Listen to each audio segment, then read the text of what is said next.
Welcome in, everybody, and as you can see, we are a little bit late because we are a little bit late. I've got a co-host here tonight who's due for a haircut tomorrow, by the way, and we are going to try to get through this together. Say hi, buddy. Hi. That's right. Got little man in here, and he promises that he's going to behave, right? And we're going to be very quiet and let Daddy do what? What does Daddy do for work? Turn the passport. That's right. That's exactly right. So it's Rebel Report Live. Thank you, buddy. Give me one upstairs. Let's go. And hey, what do the Saints say? Who that? Who dat? Who dat? Who dat say? Big them say. That's right. All right, go play. Anyway, I'm Michael Borky. That is James Borky. And we are so glad that you are with us on this Tuesday, June 18th. And the peak of off-season content, essentially, is what we're talking about today. Football scheduling news. And although this one's a little bit different, and quite frankly, I'm pretty bummed about this one. And we'll talk about it. So, Ole Miss, Southern Cal, something that, honestly, we've talked about on here before. I believe that Chase Parham was the first person to put this out there. Like, hey, that series is probably going to get canceled, just so you know. That's in the works. Got confirmation today via really good guy Michael Katz. That sounded like I was implying that Chase Parham's not a really good guy. He is also an exceptional person. Two really good people that I'm talking about here. But Michael Katz got confirmation from Keith Carter today. Simply put, he said Ole Miss's home-and-home football matchups against USC have been canceled. So that is what we are going to be talking about tonight. That's really cool, buddy. That is really cool. That is what we're going to be talking about tonight on this edition of the Rebel Report. And the Rebel Report, as always, is presented by the Gregory Law Firm. We all know in sports, injuries are unavoidable, but in your life, it just simply shouldn't happen to you. But unfortunately, from time to time, it does. If you want a personal injury attorney that will care about you, that will help you in a way that makes you feel like you're a human and not just another number, give DJ Gregory of the Gregory Law Firm a chance. Saltillo, Mississippi is where he's located. He will obviously discuss all of your legal options. 662-397-9799. That's the phone number, 662-397-9799. Don't delay. Call DJ today. DJ Gregory of the Gregory Law Firm, personal injury, small business, and contract disputes. Sorry, DJ, I blew the read, but anyway, DJ Gregory, the Gregory Law Firm, presenting Rebel Report Live. Don't forget to follow me on social media, Twitter, Facebook, and YouTube at Michael Borky, Borkey. And wherever you get your podcasts, if you have not subscribed already, subscribe to the Rebel Report. Just search that name wherever you get them, subscribe, and leave a rating and a review. So, we got that news today. Again, most people knew that this was coming thanks to Chase floating this out there quite some time ago, to be honest with you. That's right. You did a B. Look at that. That was very good. Now, hey, buddy, can I finish talking? I won't be much longer, I promise, okay? What does say sports under my computer for? Because that's what I have to do. Hey, so let's be quiet for a little bit longer, okay? I know you can do it. Thank you. So we got the news, and I understand. First of all, I think it stinks. It really stinks. But I understand the other side, the counter argument to my thought, because I heard from some friends today that were like, honestly, I would rather the schedule be easier to make the playoff. That's a totally valid thing, and that I assume is part of the motivation here. Keith Carter apparently at the Rebel road trip stop, or one of the Rebel road trip stops, straight up said that they're expecting the 9-game conference schedule to become a thing. Good. Hey, buddy, but hey, I don't need to be distracted anymore, okay? The 9-game conference schedule, they expect to become a thing, and Wake Forest is already on the schedule for Ole Miss, and I don't know what it means about the Power 4 now requirement in scheduling, but they mentioned how they anticipate going to 9 conference games, which, sidebar on that, are they getting more money from ESPN? Because if they're not, why would you do that? You don't need to do that. So that either means that they are getting more money or, in my opinion, they're making a bad decision. You already have 15 of the top 23 most difficult schedules in college football. Why would you make it harder for yourself unless it's going to be more financially lucrative? But anyway, I understand that argument. Make the schedule as easy as you can because the goal now is to make the playoff. If you don't make the playoff, with rare exception, your seasons aren't going to be looked at as a success. Now, it varies. Like Mississippi State this year, if they don't make the playoff, but they make a bowl game, their fans will be excited. New coach, all that stuff, right? So there is exception. But if you are like not a dumpster fire who fired your coach and is bringing on a new coach, not making the playoff is just not going to be a season that anybody's really going to be excited about anymore. Smaller programs may be, but generally speaking, for Ole Miss, it's make the playoff or kind of a bust, just depending on a lot of different factors.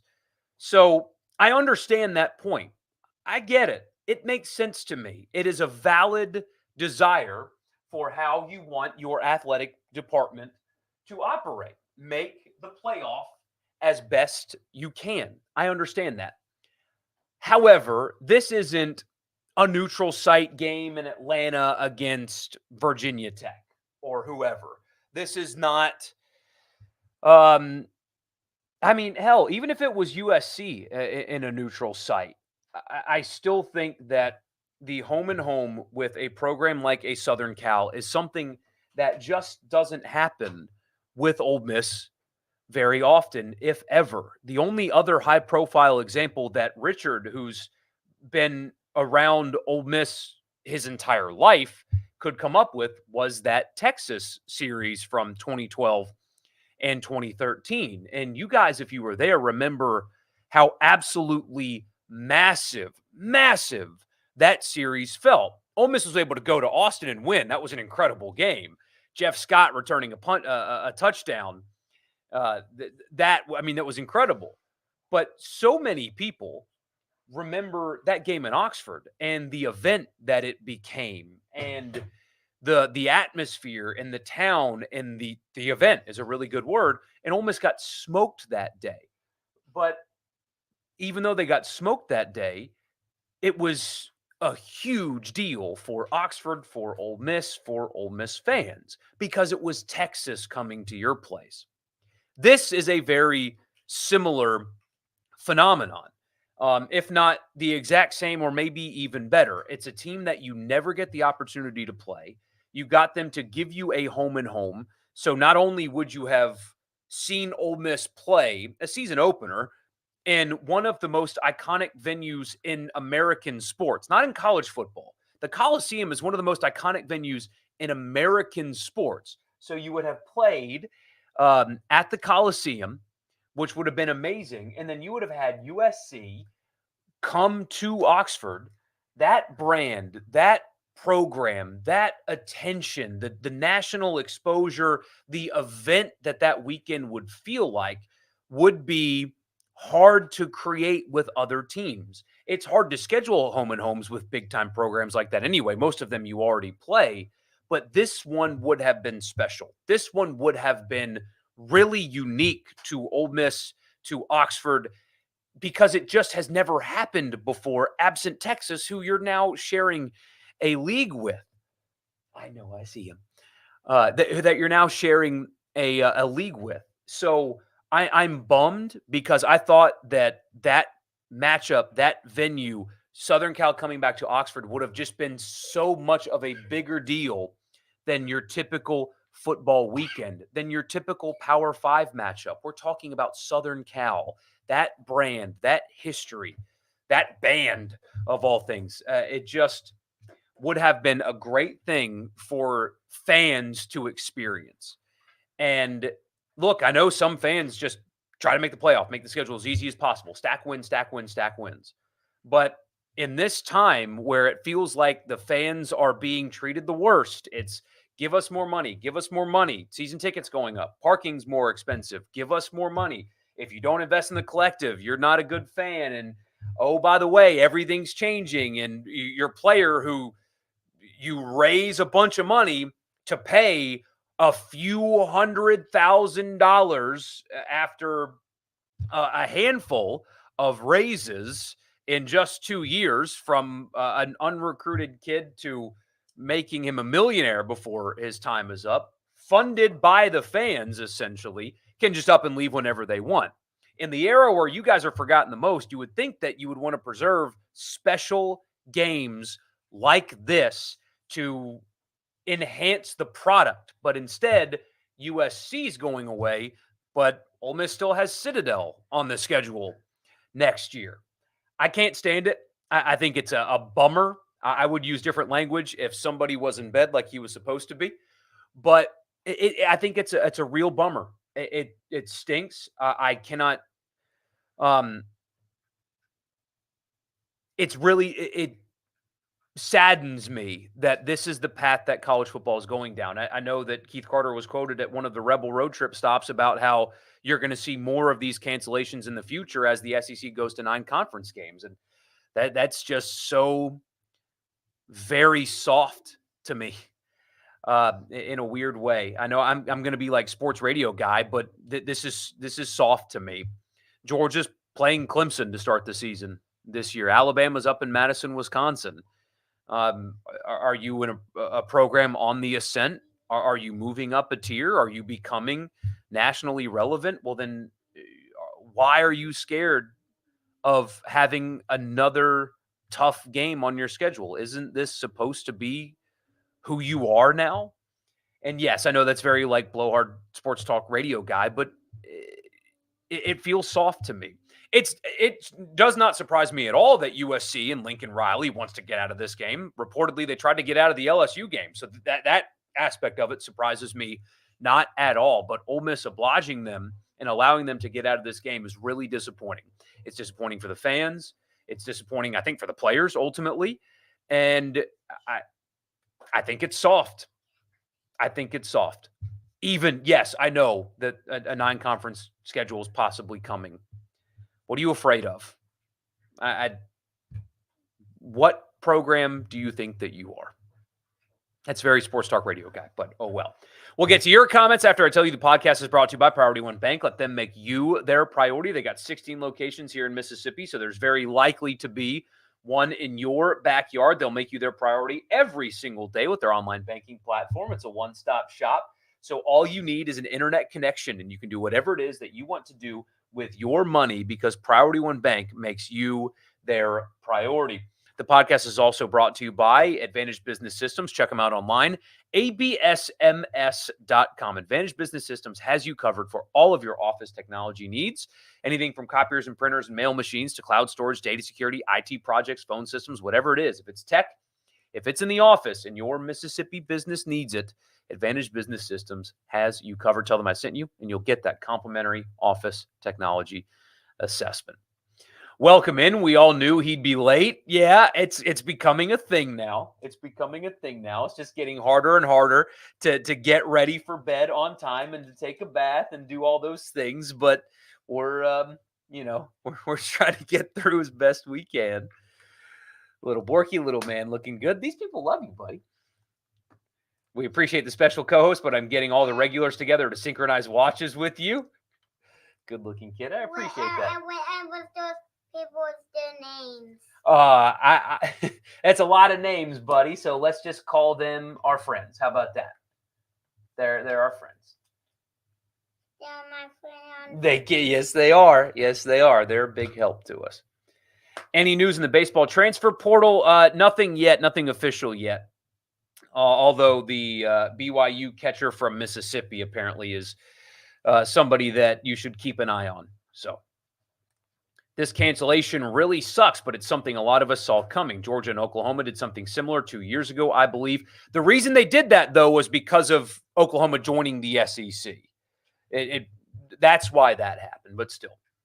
I'm guessing a group of 6 team replaces South Carolina or Southern Cal for week 1. I would assume so. I was looking forward to a possible trip to Los Angeles next year, but alas, me too. I guess that means I have more money to go to the World Cup in 2026.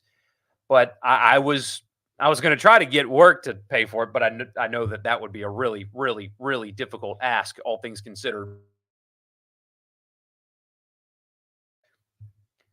But no more. Thinking Caleb Downs is the front runner for the Doak Walker. Yeah, how about that? I don't know if you guys saw that, but Ohio State, a team with what is considered to be the best running back room in all of football. Travion Henderson returns. You guys know Quinshon Judkins is there, and they have a pair of young blue chips behind the two of them as well. News today, Ryan Day told reporters that Caleb Downs, the Alabama transfer defensive back, has been going to meetings in the running back room. And it could just be Ryan Day having fun or whatever. I get it. But why on earth, unless that was a recruiting promise, the only thing I could think of was that had to have been a recruiting promise. That the kid wants to get some carries. He wants to play running back. Therefore, that was what it took for Ohio State to get him. And so they're going to give him what he wanted there. Because otherwise, it doesn't make any sense. It makes no sense why you would have a first-round pick defensive back, possible first-round pick defensive back, getting carries for you unless you promised it to get him or you need him to. And why would you need him to when you have what you have in the running back room? It blows my mind. Yeah, I just got the notification on my phone. Willie Mays has passed away, 93 years young. Truly one of the greatest American sports figures of all time. One of the greatest American sports figures of all time. Not baseball. One of the greatest sports figures of all time. Show us the picture? The picture of what? What happened up here? What you guys want to see that? I'll show it to you. I will show it to you. I showed the radio audience already, so I don't mind doing this. I will show it to you too, buddy. What is it called? This is when you cracked your head open, remember? You guys ready for that? Look at that. Oh, I should have put a warning. YouTube's going to demonetize me. And you want to see the other one? Yeah, after the staples got in? Yep. But they're out now, aren't they? Yeah, I was seeing the those white staples. Those are your staples. Now, hey, just a few more minutes, okay? Yeah, I want it for longer. Okay, even longer. Okay. You think the 2025 Ole Miss schedule automatically gained a win if there's a silver lining?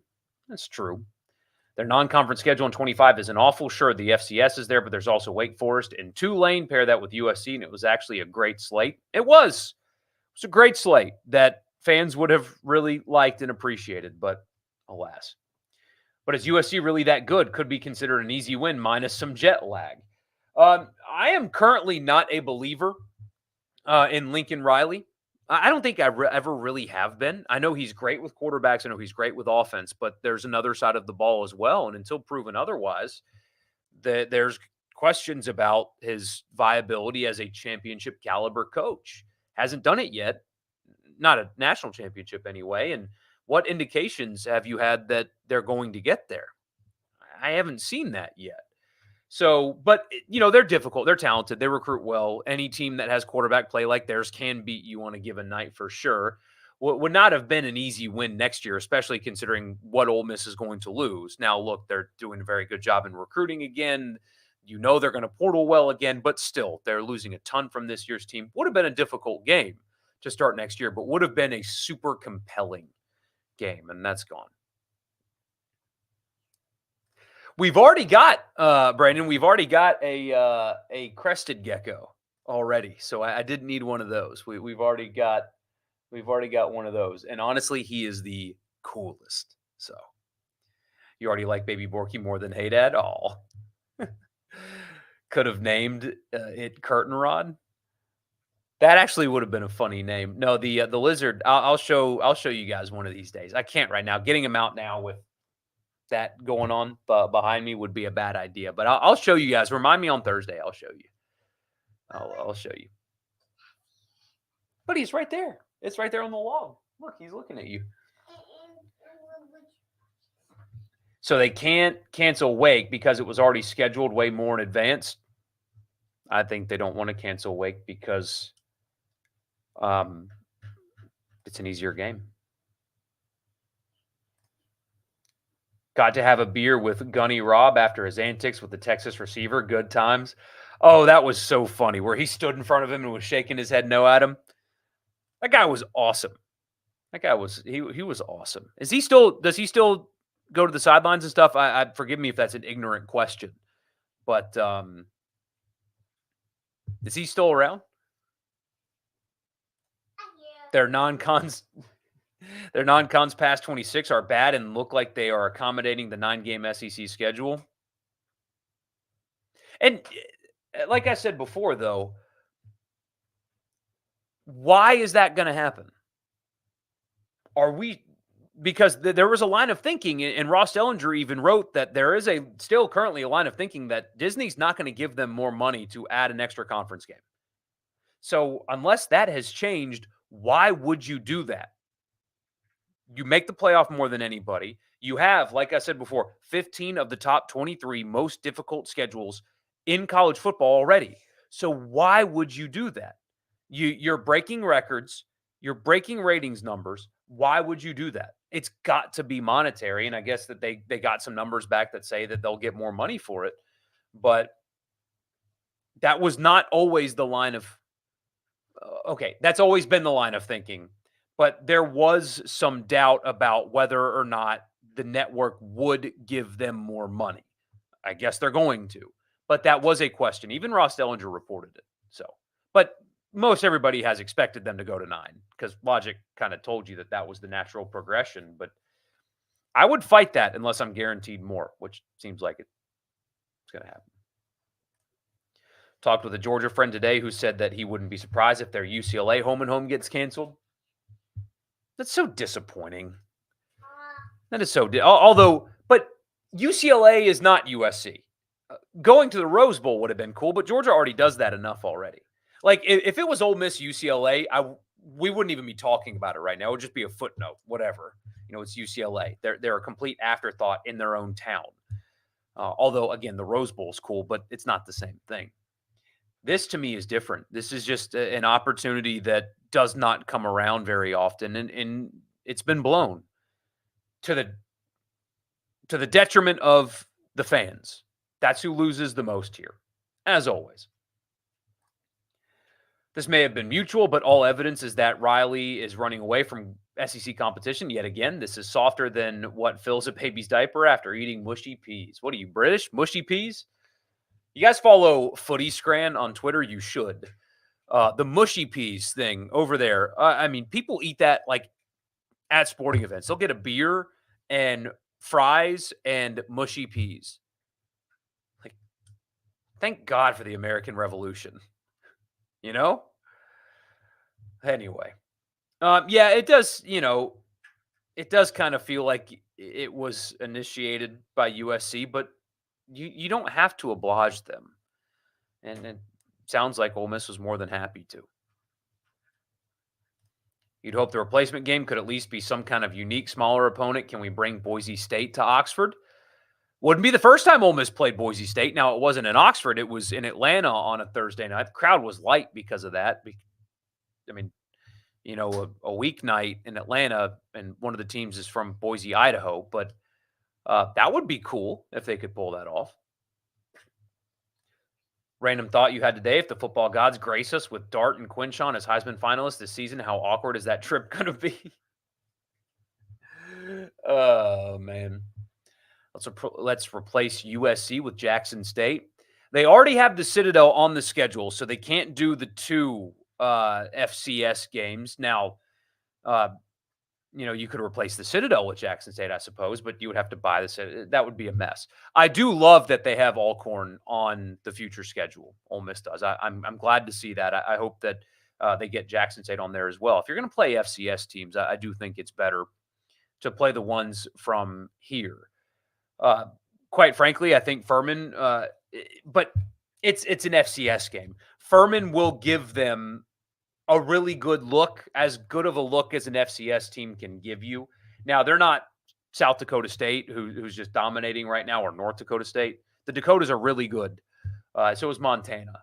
But, Furman's a really good FCS program. They won a playoff game last year. They'll start preseason top 10 or so. There are FCS teams that give you better looks than others, and Furman is one of those that will give you a good look, relatively speaking, of course. Wait, a team with Quinshawn might need another running back for just in case? I wonder why. Ryan Day taking a page out of the Brian Kelly playbook and playing one of their best players out of his position.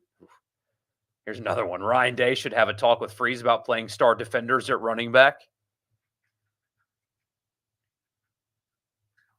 Barbara, you're just trolling this chat right now. I love you to death, but I'm not even going there with you tonight.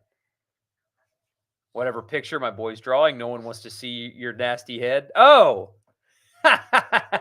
Sorry, I showed you the pictures. No, we've learned how to write the alphabet. So we can do that. So that's what he was drawing. He was drawing some letters and showing me some letters. Can you draw all the letters? Yes, you can. I just draw already. Yeah, but you can do all the letters. I know you can. Lincoln Riley teams are the definition of soft. I agree completely. Only a real cut of Staples are involved. Those aren't fun. It was not fun, but he was tough as you know what. 2025 is irrelevant right now, but you'd expect Ole Miss to get off to another hot start with the non-cons and games at home versus South Carolina, Florida, Arkansas, etc. Unless the whole thing gets blown up between now and then, which sounds like that is a possibility where everything gets blown up between now and then. But yeah, next year's schedule, having those and LSU at home, but you would also have to go to Georgia and Oklahoma. And that's not ideal, but still. Didn't Lincoln Riley start at USC the same year Kiffin started at Ole Miss? No. Lincoln Riley, because Lincoln Riley has only been at USC for 3 years, right? Yes. No, 2 years. This is year 3. This is year 3.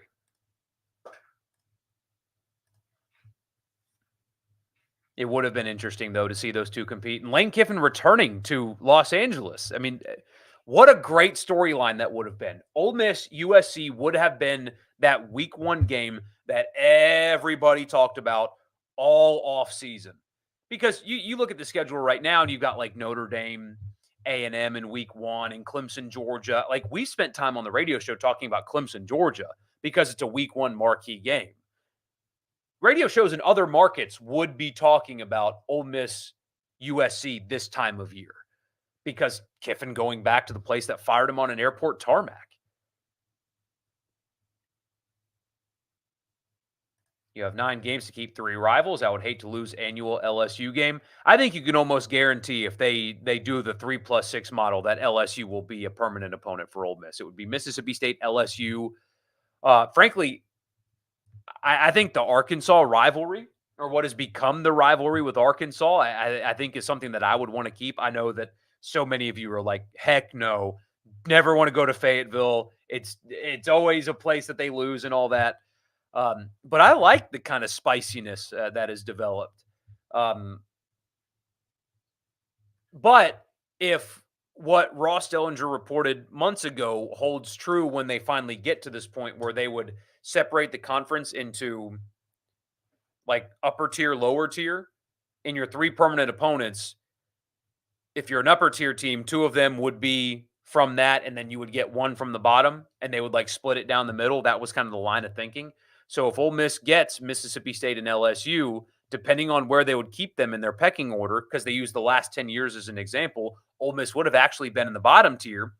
Their other team would have been bottom tier, like a Kentucky or somebody like that. But now that they've had so much recent success, maybe that will have changed. We'll have to see. But I do think that Arkansas does make some sense there. I like what that rivalry has become. Auburn as well.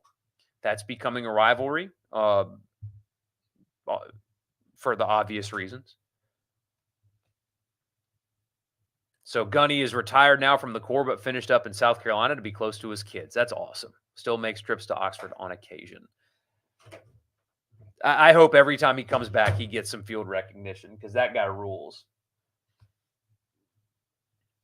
Riley wouldn't cancel with South Carolina. He knows a whooping is coming. Almost done. I promise. Don't you dare stand on that couch. I will be done, Daddy. You want to be done? Yeah, Give me 5 more minutes, okay? No, Sorry about this, guys. I'm sorry. It's just what we had to do tonight. 5 more minutes, okay? Okay, thank you. If I ever want to interview Gunny, I have his number somewhere. Please find it for me. I would absolutely love to. I would absolutely love to. Play local FCS teams and avoid local group of 6 teams like Memphis and USM. I think that Tulane should be like a permanent opponent on the schedule. With how Ole Miss fans not only love New Orleans, but travel to New Orleans. I mean, that's a great weekend to have every other year. Mercer was an FCS playoff team in 2022. We saw how that went last season. Yeah, look, I know it's all relative. It is. Now, Furman was better than Mercer last year. Ask me how I know. But, look, none of them really give you great looks unless you're playing South Dakota State or whatever. So it's all relative. But you can play some FCS teams that are, like, grossly incompetent. At least with what Ole Miss is facing, it's well coached. They have good players for their level. It's not gross incompetence. It's a massive, massive, massive mismatch. But it's not incompetence like you see sometimes. You'd rather a Clemson home and home? I know, I'm almost done. That would be a lot of fun. I would have a lot of recs for you guys. Smart move to save the team for the playoffs. This is the best chance we've had in decades, and we need to play it smart. But next year's team will not be like a great... that's a dumb thing to say right now because I have no idea who's going to be on next year's team with how the portal works. They could very well be right back in the same position with how it works. You just found out about this from me. Wow. Well, I appreciate you being here for all of your news, Austin. But do I think USC just didn't want to come to Mississippi? If you're asking like from a political perspective, no. I think, frankly, their motivation would be the same motivation they had trying to get out of the LSU series. They don't want the smoke. They already play non-conference games and Notre Dame. That they want to avoid playing SEC teams if they can. Clearly. I mean, that's why Lincoln Riley left Oklahoma anyway. So that's the motivation. That is the motivation on their side. And I guess it's similar for Ole Miss. Is if USC wants out, it makes the schedule easier, then let them out, I suppose. Do I think Lincoln Riley's the coach at USC in 2027? That's a great question. I don't think he's getting fired. I think they'll always be good enough. So is the answer, or is the question, will he be coaching in the NFL by 2027? No. No, I don't. I think he'll be the coach at USC in 2027. What does the ACC look like in 18 months? It doesn't look like anything. It is gone in 18 months. That is my prediction. The ACC will not be a conference in 18 months.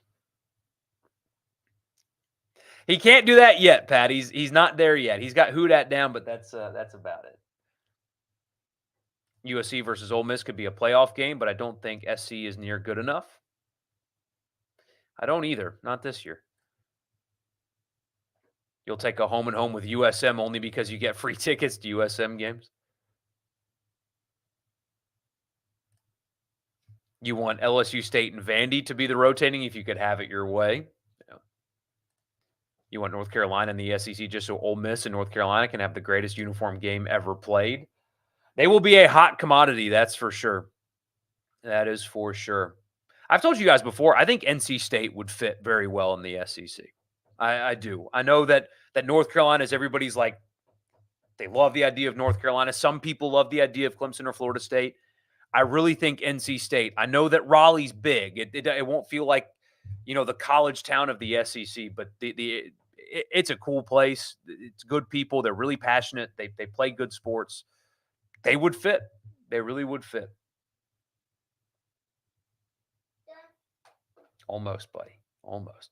Notre Dame only has 11 games on their schedule next season. Just saying. Yeah, well, the number 12 won't be Ole Miss, though. Have Tulane as a permanent opponent and only make it an away game in New Orleans. Just every year go to New Orleans. It's not the worst idea. But every other year just playing a road game in New Orleans where you take over half the stadium. Notre Dame traveling to Oxford for a playoff game would feed families. Oh my gosh, some of you that live there could rent your room out, just your room for $5,000 a night. Alabama, Auburn, Florida, LSU, Texas, Oklahoma, Georgia, and A&M were the top half before the 2023 season. I don't know how it looks past 24. Yeah, you're going to see some change, right? Because I unless there was a big gap, but like Auburn sucked last year. I think 8 wins is their ceiling this year. So Ole Miss could replace them, for example. Florida has a chance to be quite bad again. So you're fine with playing Tulane every year if the road game is in the Superdome. I hope you guys can't hear that, by the way.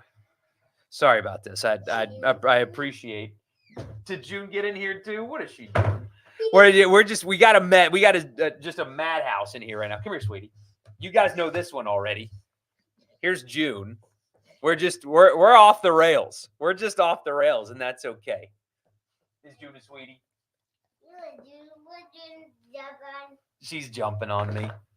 We're a mess. Sorry, podcast listeners. I'm really sorry about this. I had no other choice, and I didn't want to be later than I already was. So, Kiffin is a lot taller in person. You're 5'8". He made you look like you were 5'2" to 6 foot guys. Yeah, he's tall. I mean, he's very tall.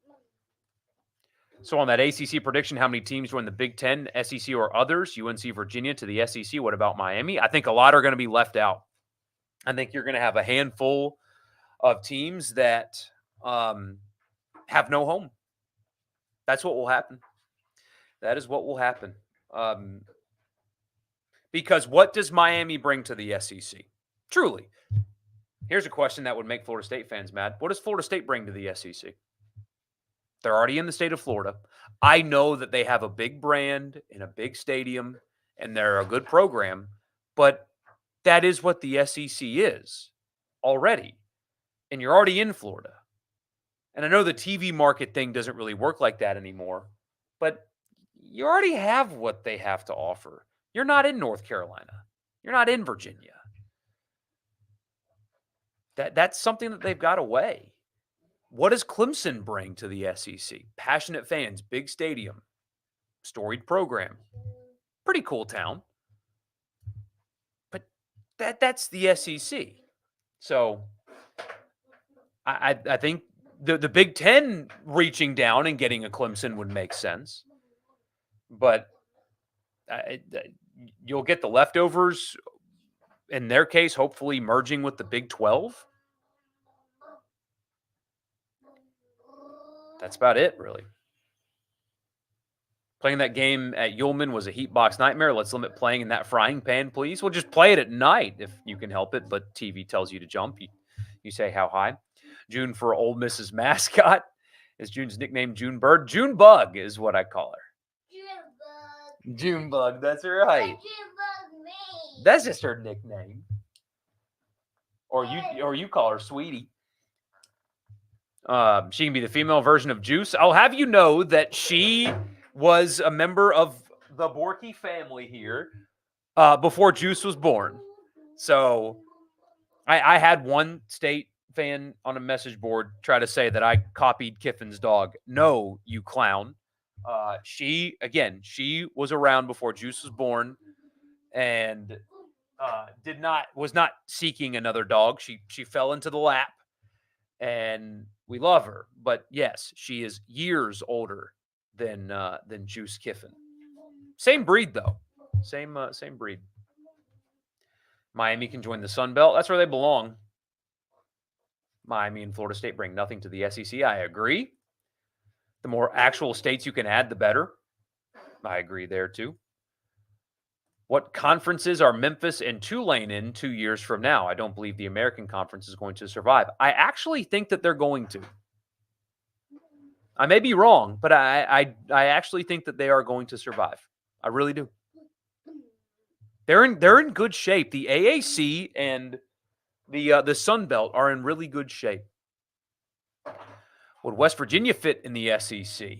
I don't think so. I don't think anybody in the Big 12 is joining the SEC. I think their expansion, well, no, maybe Kansas, maybe Oklahoma State, maybe, but I think that SEC expansion is going to be kind of limited, and I think it's going to be limited to a couple of schools in the ACC. That's just me guessing, though. Little man is 4. Miss Cassie. He is 4. Somebody asked how old you were. How old are you? 4. That's right. That's right. West Virginia is a little nuts, though. They're something else after wins. You'd rather Kansas than either Florida school? It's a crazy scenario that never gets talked about. Could I see an SEC team go to the Big 12 and vice versa, like how A&M fans were talking about going to the Big 10 when Texas to the SEC was finished?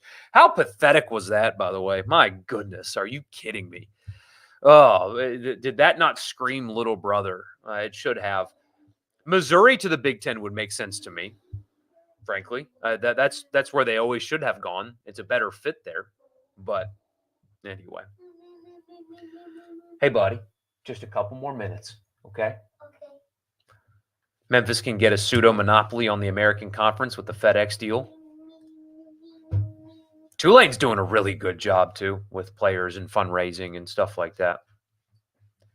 The All-State Big 12-22 is a very well-run conference right now. No kidding. You think Memphis will make the playoff as a 12 seed? Memphis or Tulane? Memphis or Tulane? You agree with what I said about NC State being worthy of the SEC? They fit. Do I call him Jimmy ever? No. No, I do not. Never have. I've got all kinds of nicknames. Monster is my favorite. But why is TCU not attractive for the SEC or the Big Ten? You've got a winning tradition. The Dallas-Fort Worth region, they feel like a fit. Here's the thing. You've already got the Dallas-Fort Worth region. Texas and Texas A&M are bigger in the Dallas-Fort Worth area than TCU. You've already got it. They just they bring nothing. They just bring nothing. So anyway, I'm sorry again, guys. I know it's not ideal to have background noise and stuff like that, but I didn't want to be late. And sometimes you guys, those of you that are parents know that sometimes it just doesn't go as planned. And so I appreciate you sticking with and allowing us to have some fun with a co-host tonight. And I appreciate you guys for sticking it out. So Thursday we'll make sure that we get out ahead of this and it'll be better. But come here, buddy. It's time to go. So, and it's time to go night too. Come here. Come here. What do we say? Do we say bye? I love you. Say see you later. Say see you later. Alligator. See you later, alligator. Say it. You gotta say the whole thing. See you later, microphone. And say who that? Beat them safe. Who that say they gon' beat them safe? Oh, okay. Now we're being goofy. Thanks, guys. I'll see you on Thursday. That they done it for longer. No, we're done. Say night night. Night. And